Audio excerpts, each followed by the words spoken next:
Assalamualaikum warahmatullahi wabarakatuh. Bismillahirrahmanirrahim. Wassalatu wassalamu ala rasulillah Sayyidina wa habibina wa syafi'ina wa qurrati a'yunina wa maulana Muhammadin ibn Abdillah wa ala alihi wa sahbihi wa man tabi'ahu wa nasarahu wa walah. ولا حول ولا قوة إلا بالله العلي العظيم أما بعد اللهم لا سهل إلا ما جعلته سهلا وأنت تجعل الحزن سهلا إن شئت سهلا رب اشرح لي صدري ويسر لي أمري واحلل عقدة من لساني يفقهوا قولي آمين. Para jamaah sholat zuhur Masjid Agung Jawa Tengah yang kami hormati, para pemirsa TV MAJD dan Radio Dais, serta para santri MAJD yang senantiasa dimuliakan oleh Allah Subhanahu wa Ta'ala. Pada siang hari ini kita bisa bertemu lagi untuk kajian kitab Nasaihul Ibad yang pada kali ini sampai pada bab sumani, bab yang menerangkan 8 artinya 8 hal yang disusun oleh musannif kitab Nasaihul Ibad. Al-maqalatul ula, maqalah atau pangandikan yang pertama. Qala Nabi sallallahu alaihi wasallam, dawuh sapa Kanjeng Nabi Muhammad sallallahu alaihi wasallam, samaniyatu asya'a la tashba'u min samaniyatin. Samaniyatu asya' utawi iki iku 8 pira-pira suwiji-wiji, la tasqa'u ora bakal warek min samaniyatin saking 8 perkara. Ada 8 hal yang tidak akan pernah kenyang dari 8 hal. Al-ainu minan nazari. Yang pertama adalah mata tidak akan pernah kenyang dari memandang, baik pandangan-pandangan yang positif maupun pandangan-pandangan yang negatif. Maka sering di dalam masyarakat kita, orang Jawa sering mengatakan motone ijo. Artinya segala sesuatu selalu ingin dilihat. Terutama sekali biasanya istilah motone ijo itu diarahkan kepada mereka yang selalu tidak bisa mengendalikan pandangan matanya terhadap hal-hal yang negatif atau yang tidak baik. Yang kedua adalah wal ardu minal matori, lan bumi iku uga ora pernah warek, tidak akan pernah kenyang dari air hujan. Sederas apapun, sebanyak apapun air hujan turun dari langit akan terserap di dalam bumi.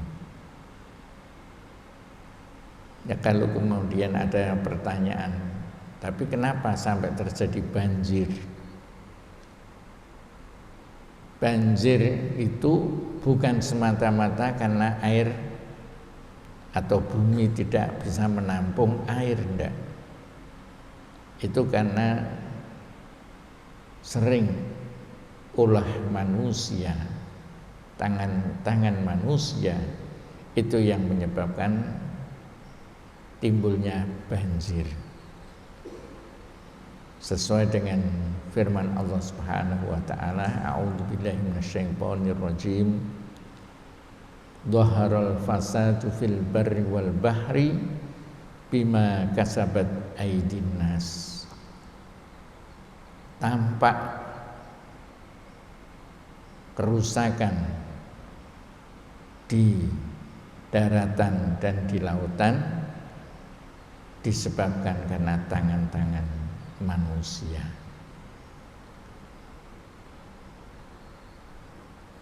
Tanah yang mestinya akan terserap, air yang mestinya akan terserap di dalam tanah bisa saja terhalang karena bangunan-bangunan, karena diaspal, karena faktor-faktor lain yang menghambat air tidak mudah terserap di bumi. Air tidak bisa langsung masuk di perut bumi karena terhalang oleh bangunan ataupun jalan yang diaspal ataupun selokan-selokan yang tidak bisa mengalir dengan lancar. Itulah penyebab adanya kebanjiran dan kerusakan di bumi. Wal unsa minadz zakari, yang ketiga, lan wong wadon tidak akan pernah pandangannya kenyang dengan melihat laki-laki. Meskipun orang perempuan itu sudah menikah mamanya, kadang-kadang kalau tidak dikendalikan oleh keimanan yang ada di dalam dirinya, maka melihat orang laki-laki lain yang bukan suaminya masih selalu tertarik. Apalagi di dalam rumah tangganya terjadi hal-hal yang kurang harmonis, maka akan mudah tergoda melihat orang lain yang dekat atau mendekat dengan dia. Na'udzubillah min dzalik. Oleh karena itulah Rasulullah sallallahu alaihi wasallam mengajarkan kepada kita agar ketika seseorang sudah mencapai usia dewasa, mencapai usia mestinya harus sudah menikah, tapi belum mampu membentuk rumah tangga, maka dianjurkan oleh Rasulullah sallallahu alaihi wasallam untuk bisa mengendalikan pandangan matanya. Ghaddul basar, memejamkan matanya, maksudnya bukan terus terpejam matanya tidak bisa melihat apa-apa, enggak. Di sini adalah mengendalikan pandangan-pandangan yang negatif yang menjurus kepada perbuatan-perbuatan yang dilarang oleh Allah Subhanahu wa taala. Kemudian yang keempat, wal alimu minal ilmi. Wong alim uga ora pernah warak saking ilmu. Orang alim walaupun ilmunya sudah banyak, tabahur, istilah biasanya sering digunakan orang alim, ilmunya sudah tabahur, melaut seluas lautan, ya, tetap tidak akan pernah kenyang dengan ilmu. Karena apalagi Rasulullah sallallahu alaihi wasallam bersabda, yang menjurus kepada mendorong seseorang menuntut ilmu di mana saja adanya atau kapan saja. Sebagaimana sabda Rasulullah, utlubul ilma minal mahdi ilal lahdi. Utlubul ilma walau bisin. Carilah ilmu sejak dalam buayan ibu hingga ke liang lahat. Artinya apa? Sepanjang masa, yaitu long life. Sepanjang masa, sepanjang hidupnya, menuntut ilmu itu adalah menjadi kewajiban, apalagi bagi orang yang sangat menikmati ilmu. Karena orang alim itu tidak akan pernah puas dengan ilmu yang sudah dimiliki. Makin dia bertambah ilmunya, bukan makin puas, tapi makin merasa berkurang. Karena dengan ilmunya itulah akan menghantarkan seseorang makin merasa kecil dirinya di hadapan Allah Subhanahu wa ta'ala. Seseorang yang walaupun nyuwun sewu, apalagi baru S1 ya, titelnya, kok sudah sombong ya, merasa paling pinter ya, itu adalah tanda-tanda kekerdilan, kebodohan. Karena orang alim itu makin banyak ilmunya, pasti akan makin merundukkan dirinya. Tidak akan tambah sombong, tapi akan tambah merendahkan dirinya di hadapan Allah maupun sesama umat manusia. Karena seorang alim sadar,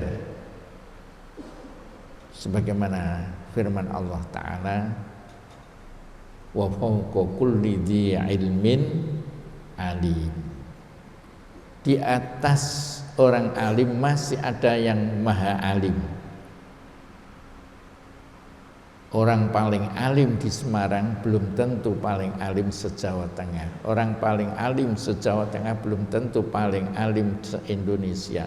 Terus puncaknya adalah sealim-alimnya seseorang, pinter-pinternya seseorang masih di bawah kealiman maha alimnya Allah Subhanahu wa ta'ala. Makanya Allah ngendika dawuh di dalam salah satu firman-Nya, wa fawqa kulli dzi ilmin alim.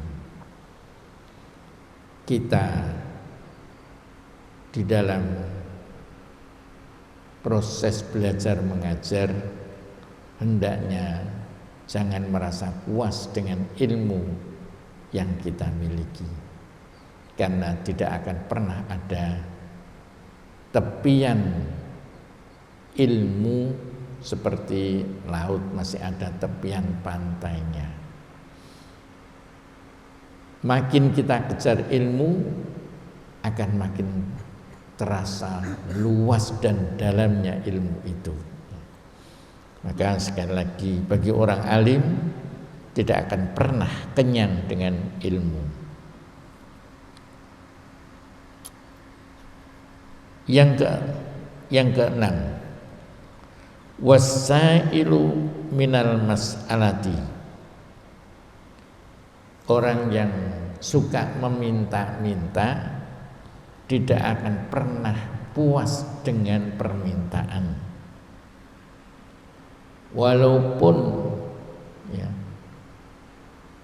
yang diinginkan itu sudah dimiliki, tapi karena karakternya adalah suka meminta, maka dia tidak akan pernah kenyang dengan meminta-minta. Sudah diberi ini, sudah diberi itu, masih saja kurang. Fenomena ini sering kita lihat ya di dalam kehidupan masyarakat kita, terutama mereka yang memang malas di dalam mencari rezeki dengan bekerja. maunya dengan mudah bisa mendapatkan, yaitu dengan meminta-minta. Kemudian yang berikutnya adalah Rasulullah Sallallahu Alaihi Wasallam di dalam masalah meminta-minta ini pernah ngendika, man fataha baba mas'alatin fatahallahu lahu baba faqrin fid dunya wal akhirah. Siapa saja yang membuka pintu meminta-minta, orang yang membuka dirinya dengan meminta-minta, ya, fatahallahu lahu baba faqrin, maka Allah akan membukakan pintu untuknya, yaitu pintu kefakiran fid dunya wal akhirah, di dunia maupun di akhirat. Makanya kita sebagai hamba Allah yang sudah dijamin rezekinya kita oleh Allah Ta'ala, jangan merendahkan diri kita dengan suka meminta-minta, kecuali darurat, sangat-sangat terpaksa baru meminta, kalau kita memang betul-betul membutuhkan. Para sahabat Rasulullah Sallallahu Alaihi Wasallam memiliki sifat malu di dalam meminta-minta kepada orang lain, sampai-sampai ya, banyak di antara sahabat yang kelihatannya sudah fakir, miskin, tapi tidak pernah mau meminta-minta kepada orang lain.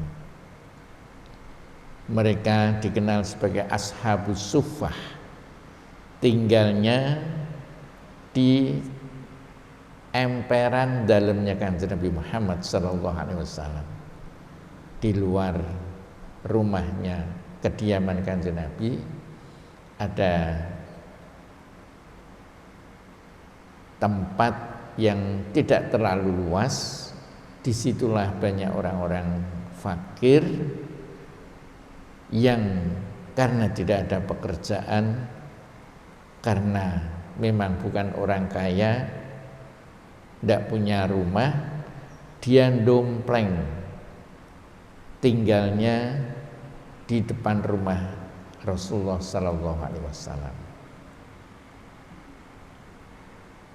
Apa nunggu pemberian dari Kanjeng Nabi? Tidak. Tujuannya bukan nunggu barangkali Kanjeng Nabi dapat rezeki dikasihkan kepada mereka, enggak. Mereka ingin, karena sangat cintanya kepada Kanjeng Nabi, walaupun tidak punya apa-apa, ingin dekat dengan Kanjeng Nabi agar bisa mendapatkan berbagai ilmu dari Rasulullah Sallallahu Alaihi Wasallam, agar bisa belajar dari Rasulullah Sallallahu Alaihi Wasallam, agar bisa betul-betul dia meresapi ajaran yang diajarkan oleh Rasulullah Sallallahu Alaihi Wasallam. Oleh karena itu,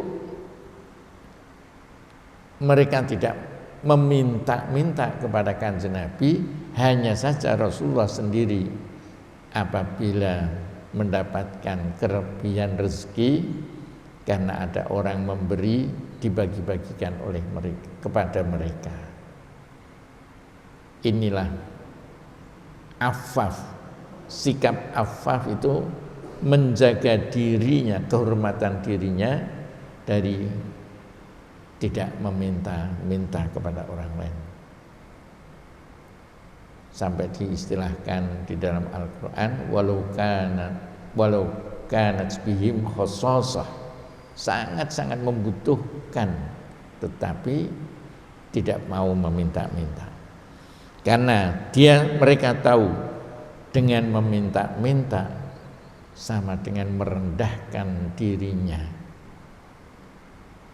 tidak mau mensyukuri nikmat Allah Subhanahu wa taala yang diberikan kepada mereka. Wa man fataha baba atiyatin, dawuhnya Kanjeng Nabi, dan barang siapa wamanan utai sapane wong fatah kang buka sapa man baba atiyatin ing lawang weh-wehan, artinya suka memberi, ibtigha wajhillahi ta'ala, krana murih Allah Subhanahu wa taala, artinya betul-betul tidak mengharapkan yang lainnya kecuali mengharapkan ridhonya dari Allah Subhanahu wa taala, a'tahullahu khairat dunya wal akhirah, Gusti Allah bakal maringi marang wong mau khairat dunya wal akhirah, kebaikan di dunia dan di akhirat. Rawahu Ibnu Jarir. Jadi dua masalah. Kalau seseorang membuka pintu senang meminta-minta, Allah akan membukakan pintu untuknya kefakiran. Sebaliknya orang yang membuka pintunya senang memberi orang lain, membantu memberi orang lain, maka Allah akan membukakan baginya kebaikan di dunia maupun di akhirat. Di dalam hadisnya yang lain Rasulullah sallallahu alaihi wasallam juga bersabda, "Ma fataha rajulun ala nafsihi baba mas'alatin yas'alun nasa illa fatahallahu alaihi baba faqrin." Ora buka sapa wong lanang, salah suci wong lanang, ala nafsi ing awake dhewe, ing awak dhewe ne, baba mas'alatin ing lawang jaluk-jaluk, ya. Yas'alun nasa kang jaluk sapa rajul mau annasa ing pira-pira menungso, illa fatahallahu, kejaba Allah bakal buka alaihi ing atase wong mau baba faqrin ing lawang kefakiran. Li'annal iffah, krana sak temening ngreksa kehormatan dirinya tidak meminta-minta itu khairun, iku luwih bagus.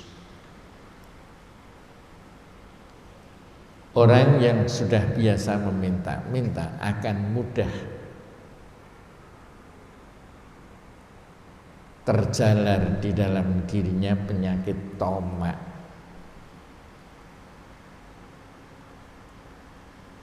Ada pembagian sembako umpamanya,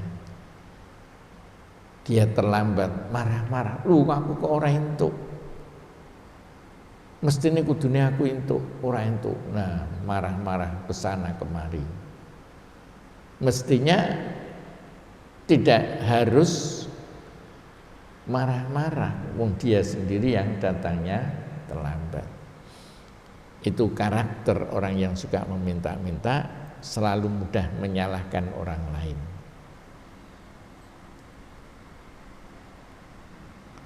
Rawahu Ibnu Jarir. Hadis ini juga diriwayatkan oleh Imam Ibnu Jarir. Yang ketujuh dari 8 hal yang menyebabkan seseorang tidak akan pernah kenyang, wal harisu ala dunya, wong kang tomak terhadap dunya, haris lopo atau tomak terhadap dunia, ya. Minal jam'i, saking ngumpulke. Jadi orang tamak itu tidak akan pernah puas di dalam mengumpulkan harta. Wis rino wengi kerja karena dia tamak, ya. Nek perlu waktu kuwi ditambah meneh kok 30 jam ngene tetep golek. Ya. Tetep golek donya terus. tidak akan pernah memperhatikan kesehatan dirinya, tidak akan pernah memperhatikan kewajiban-kewajiban yang harus dilakukan.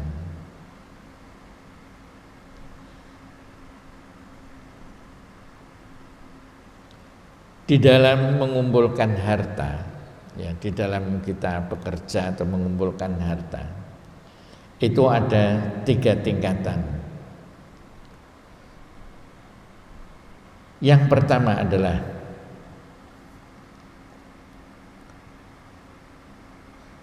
fadunya fiha sawab wa ukhra fiha al-hisab wa salisah fiha al-adab. Ngumpul ke dunya, wong golek dunya iku ada 3 hal, 3 macam. Pertama, golek dunya yang ada pahalanya, mencari harta ning malah entuk ganjaran. Yang kedua adalah mencari harta yang di situ akan ada tanggung jawabnya besok dihisab oleh Allah Subhanahu wa taala. Yang ketiga adalah mencari dunia yang di situ akan berakibat akan menerima azab dari Allah Subhanahu wa taala. Fa ammal lati fihal sawab fahiya allati ta'malu allati tasilu biwasitatiha ilal khair wa tanju biha minasyarr. Orang yang mengumpulkan dunia yang mendapatkan pahala, mencari dunia ning malah dapat pahala, yaitu dengan mencari dunia, dengan bekerja umpamanya berdagang atau bekerja di tempat lain, yang dengan harta yang dimilikinya itu bisa menyampaikan, menghantarkan kepada kebaikan dan menjauhkan dia, menyelamatkan dia dari kejelekan. Dan kondisi seperti inilah yang wahia fahiya atiyatul mukmin, sebagai kendaraan orang mukmin, wa mazra'atul akhirah, dan tanaman di akhirat. Golek dunya sebagai kendaraan orang mukmin.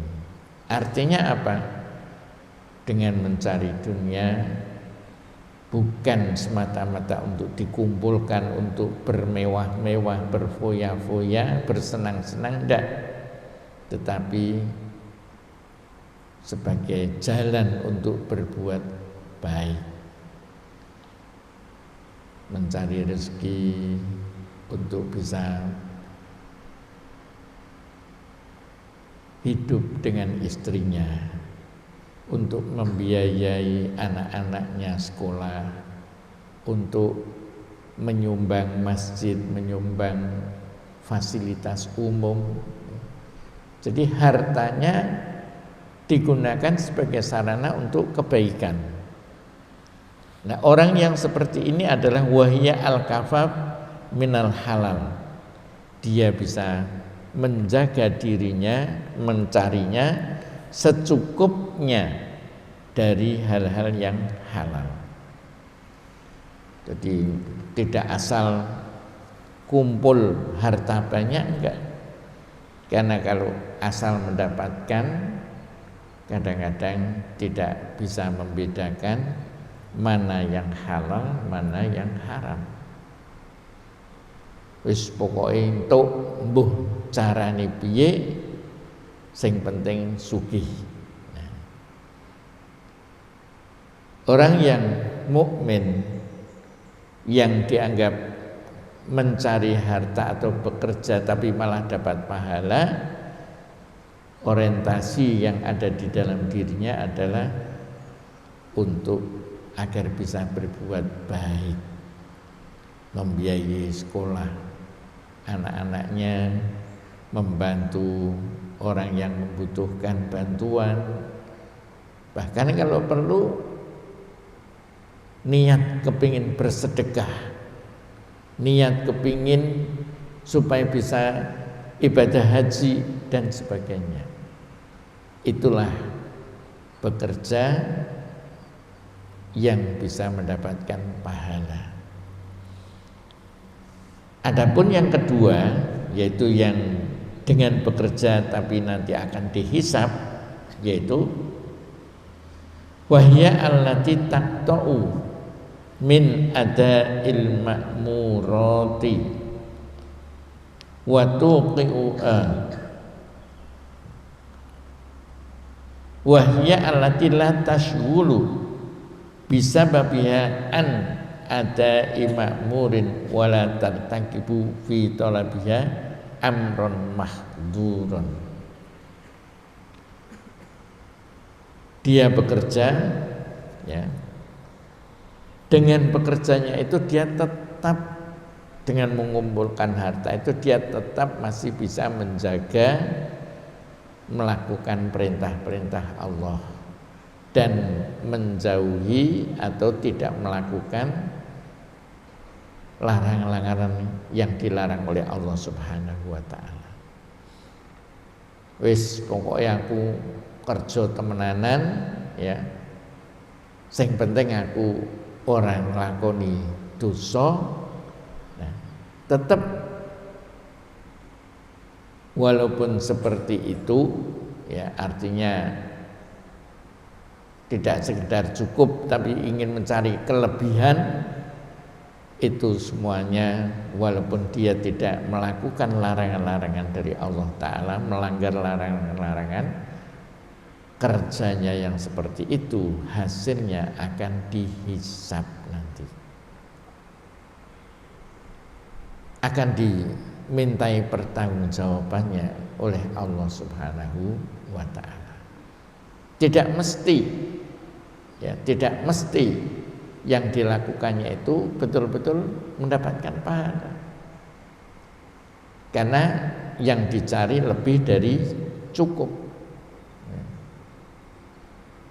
Maka kita sekali lagi harus selalu merenungi firman Allah Ta'ala di dalam surat akhir surat At-Takatsur, ya, wa amma bina latus alunna, ya, summa latus alunna yauma idzin anin na'im. Kalian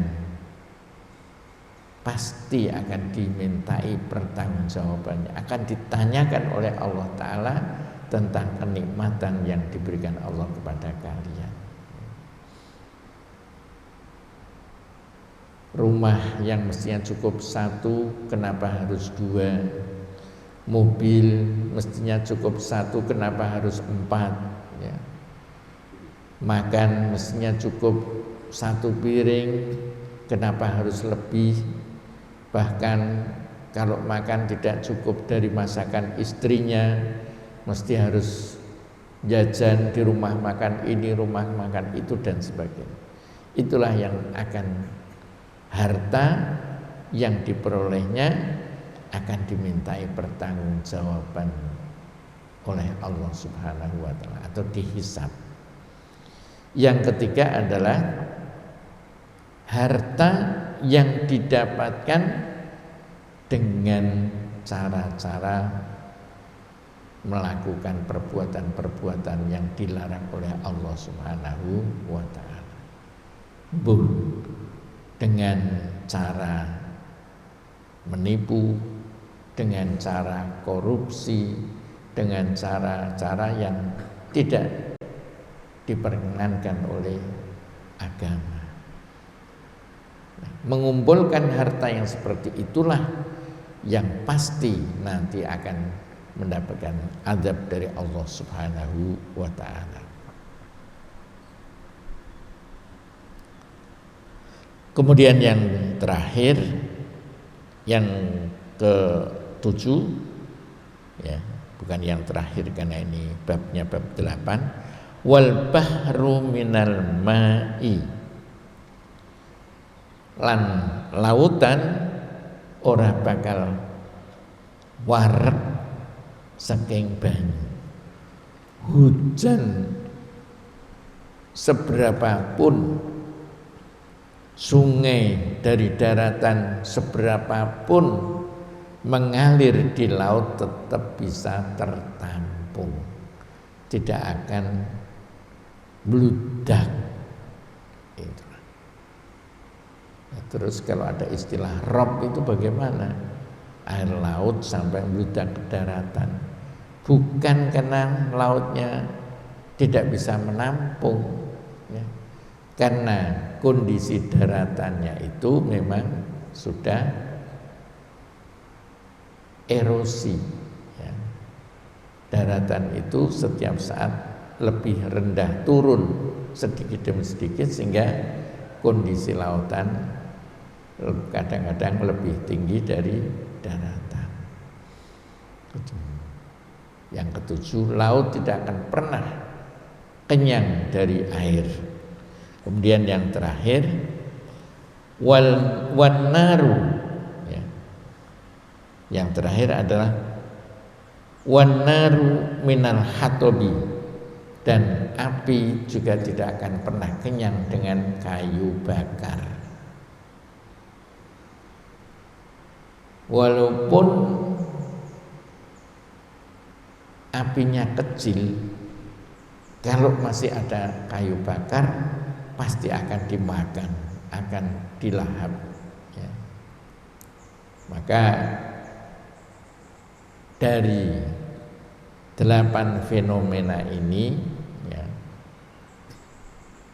yang sangat terkait dengan diri kita sebagai manusia, hendaknya yang menjadi perhatian kita. Seperti tadi masalah ilmu, ya. Kita tidak boleh puas dengan menuntut ilmu. Anak santri sekarang di Semarang umpamanya, selesai mencari ilmu di Semarang, dilanjutkan nanti pendalamannya di pondok-pondok pesantren yang lain. Masalah meminta-minta tadi yang sangat-sangat negatif. Kalau menuntut ilmu adalah positif, itu yang harus kita kembangkan. Yang negatif ini yang harus kita buang, yaitu meminta-minta. Hindarkan diri kita dari sikap suka meminta-minta. Hanya kepada Allah lah kita meminta, bukan kepada makhluk Allah. Sebab meminta kepada Allah itu memang yang menjadi keharusan makhluk, keharusan hamba Allah kepada Allah. Allah yang menyuruh kita, ud'uni astajib lakum. Orang yang tidak mau berdoa, tidak mau meminta kepada Allah, malah akan dianggap sebagai orang yang sombong. Maka ini yang harus kita terapkan di dalam diri kita, sementara yang lain-lain menjadi pelajaran, pembelajaran kepada kita, supaya yang positif bisa mendorong kita menirunya, yang negatif harus kita tinggalkan.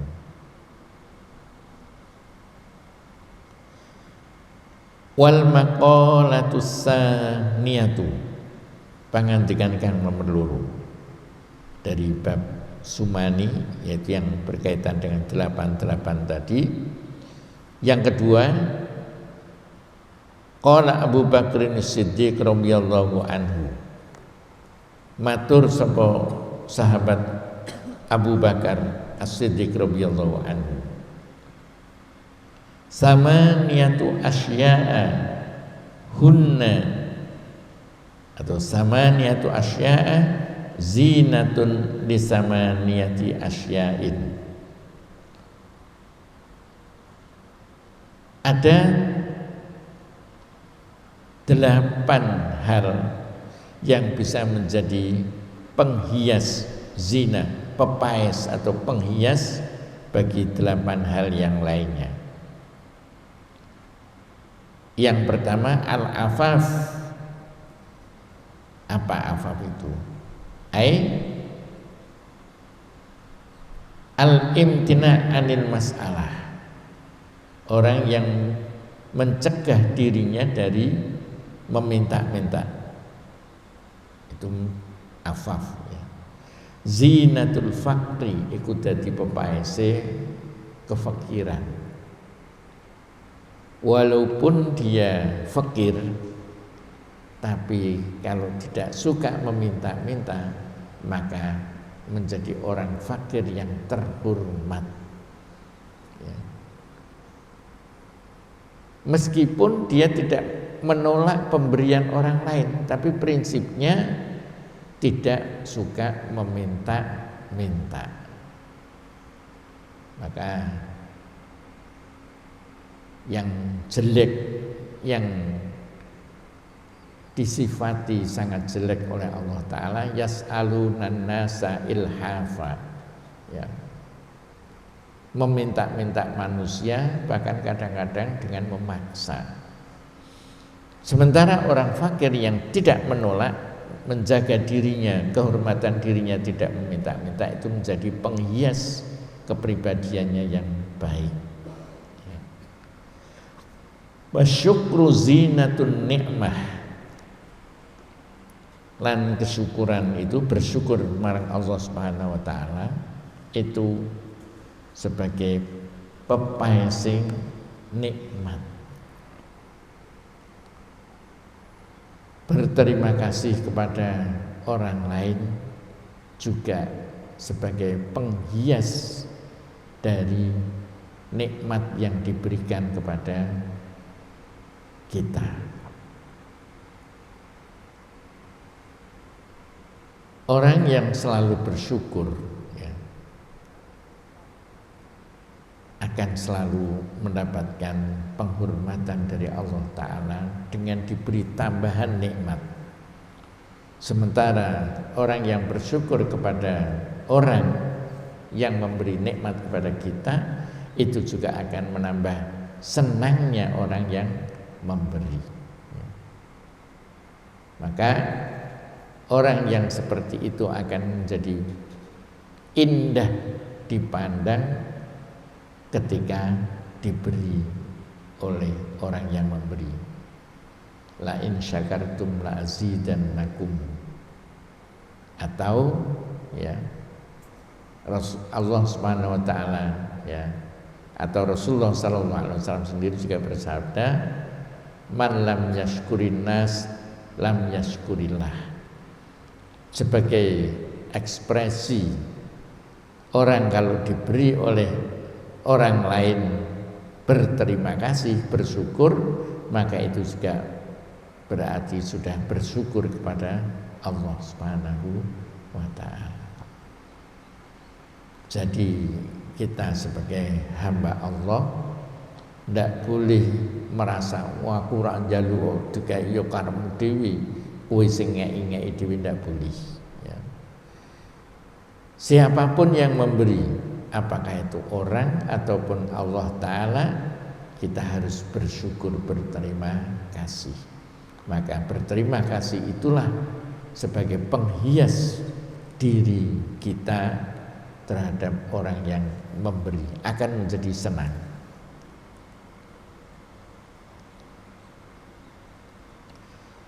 Yang ketiga, wasabru zinatul bala.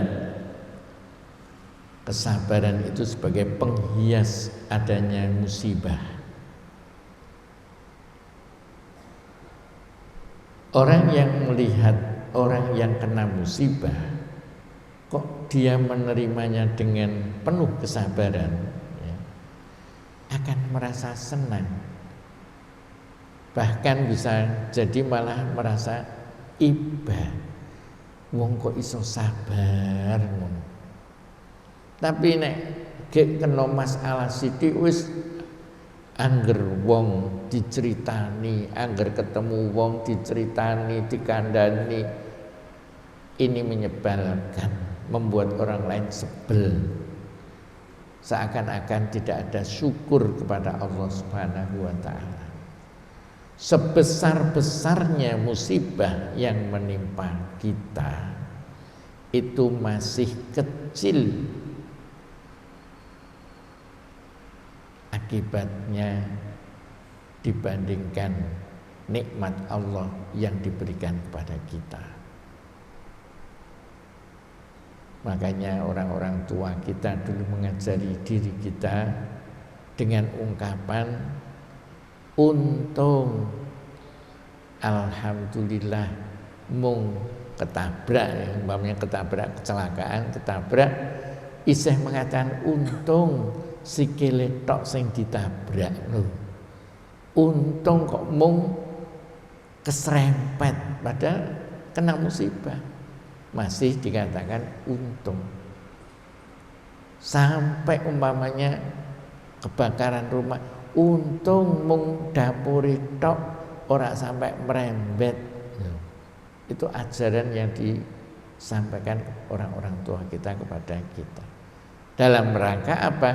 Supaya kita ini selalu bersabar. Selalu yang kita tunjukkan kepada Allah bersyukur dan bersabar. Syukur dan sabar itu bagaikan dua bidang sisi uang.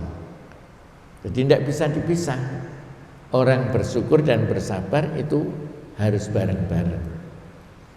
Wis kecelakaan sikile tugel patah umpamanya masih juga bersyukur karena apa? Yaitu tadi anggota badan yang lain masih banyak yang sehat, hanya kakinya saja. Rumah terbakar masih mengatakan alhamdulillah kok mung dapure tok lho. Bukan kebakaran seluruh rumahnya. Nggo mau omahe kabeh wis kobong alhamdulillah sertifikate ora melu kobong lho. Ini apa? Mengajarkan kepada kita betul-betul seperti yang disampaikan orang-orang tua kita, selalu kita harus masih bersyukur kepada Allah Subhanahu wa taala. Dengan kita bersyukur ya, akan segera kembali nikmat Allah yang diberikan kepada kita.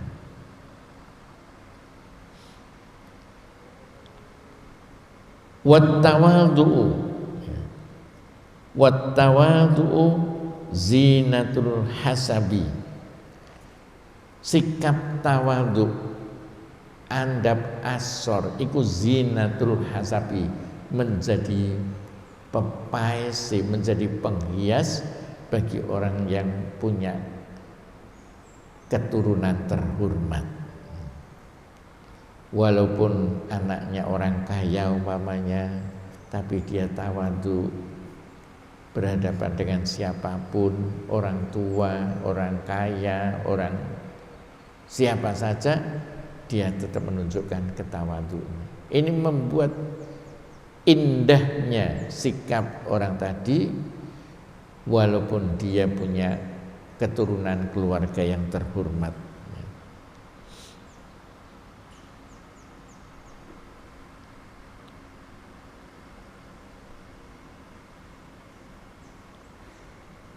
Tanda-tanda orang tawadhu, tanda-tanda ketawaduan ya.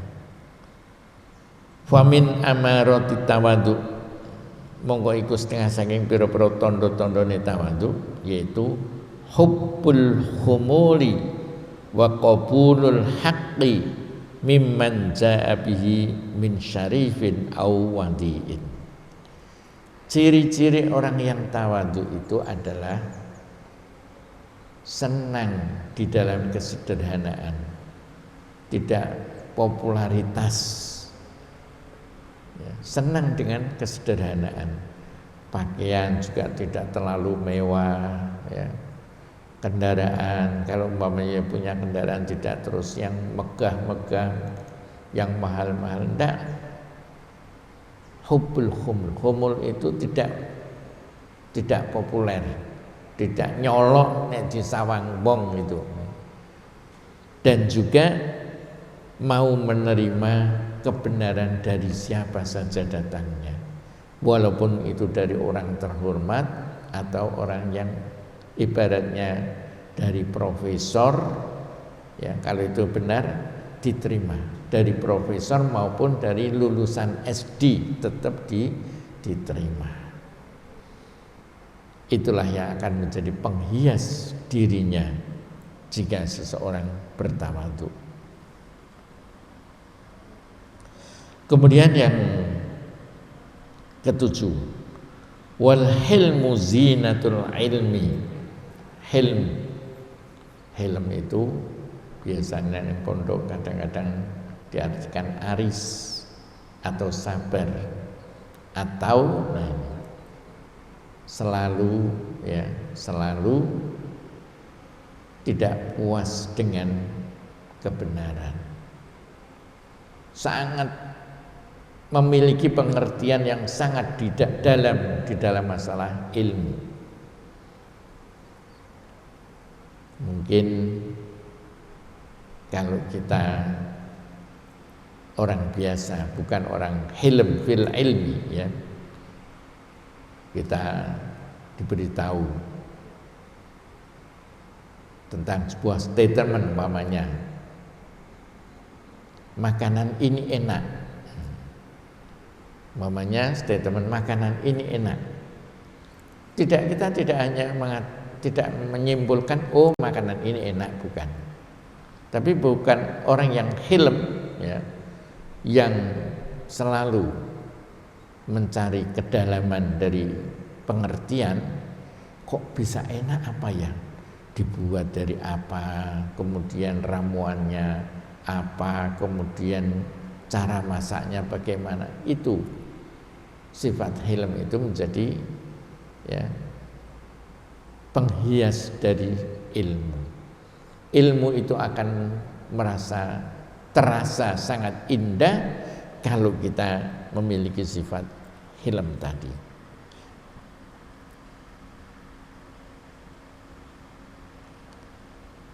Kemudian yang terakhir, bukan yang terakhir, yang ketujuh, keenam, wattadallul zinatul muta'allim, sikap rendah diri, tadallul, menghinakan diri, ya. As-sor itu zinatul muta'allim, penghias dari seorang yang mencari ilmu. Walaupun dia sudah pinter, tapi karena dia merasa hina, mboten nika lho sing guru kula banyak belajar dari beliau-beliau, masih merendah. Itulah yang akan menjadi penghias orang yang menuntut ilmu. Tidak tong kosong berbunyi nyaring, baru punya ilmu sedikit sudah merasa pinter. Sementara orang yang tadallul merasa rendah dirinya, hina di hadapan orang lain, tidak menyombongkan diri, itu akan menjadi penghias ilmunya. Kemudian yang terakhir adalah wal khusyu'u zinatus shalah, kekhusyuan, ya. Kekhusyuan seseorang di dalam sholat itu akan menjadi penghias sholatnya. Sholat itu akan menjadi lebih indah, enak dinikmati, dilakukan jika seseorang itu melaksanakannya dengan khusyuk. Makin khusyuk seseorang di dalam sholat, akan merasa makin indah sholatnya. Bukan merasa kesel, bukan merasa tidak nyaman, bukan merasa malah membosankan. Orang-orang yang merasa sholat itu tidak enak, sholat itu membuat capek dan sebagainya, itu hanya dimiliki oleh kusala, orang-orang yang males di dalam sholat, yaitu al-munafikun. Wong-wong munafik itu nek kongkon sholat males, makanya dia tidak akan pernah bisa menikmati halawatus sholat, nikmatnya sholat, beribadah kepada Allah Subhanahu wa ta'ala. Dua makalah inilah yang bisa saya sampaikan pada kesempatan siang hari ini.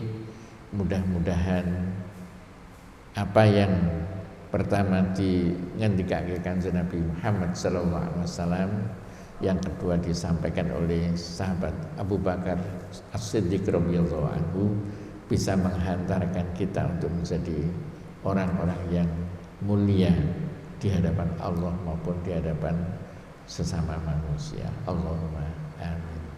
Wallahu muwaffiq ila aqwamit thoriq. Wassalamualaikum warahmatullahi wabarakatuh.